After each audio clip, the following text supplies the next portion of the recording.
उमर खालिद को बड़ा झटका देते हुए कड़कड़दुमा कोर्ट ने उनकी अंतरिम जमानत याचिका खारिज कर दी है।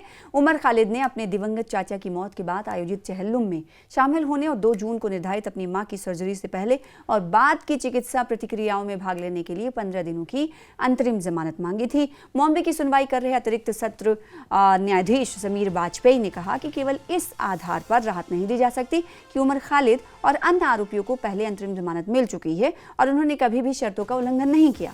अदालत ने अपने आदेश में कहा कि अंतरिम जमानत देने के लिए प्रत्येक मामलों के तथ्यों और परिस्थितियों का स्वतंत्र रूप से मूल्यांकन किया जाता है। उमर खालिद फिलहाल दिल्ली दंगा साजिश मामले में गैर कानूनी गतिविधियां यानी यूएपीए के तहत न्यायिक हिरासत में।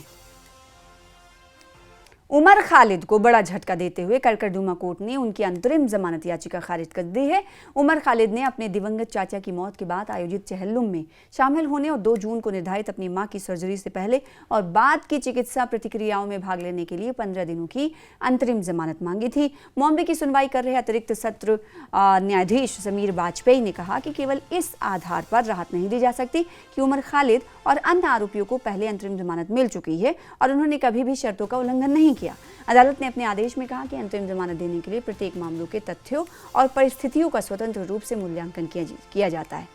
उमर खालिद फिलहाल दिल्ली दंगा साजिश मामले में गैर कानूनी गतिविधियां यानी यूएपीए के तहत न्यायिक हिरासत में। उमर खालिद को बड़ा झटका देते हुए कड़कड़दुमा कोर्ट ने उनकी अंतरिम जमानत याचिका खारिज कर दी है।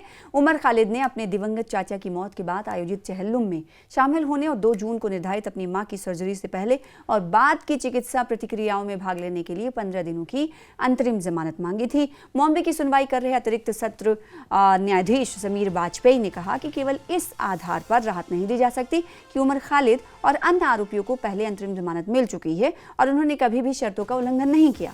अदालत ने अपने आदेश में कहा कि अंतरिम जमानत देने के लिए प्रत्येक मामलों के तथ्यों और परिस्थितियों का स्वतंत्र रूप से मूल्यांकन किया जाता है।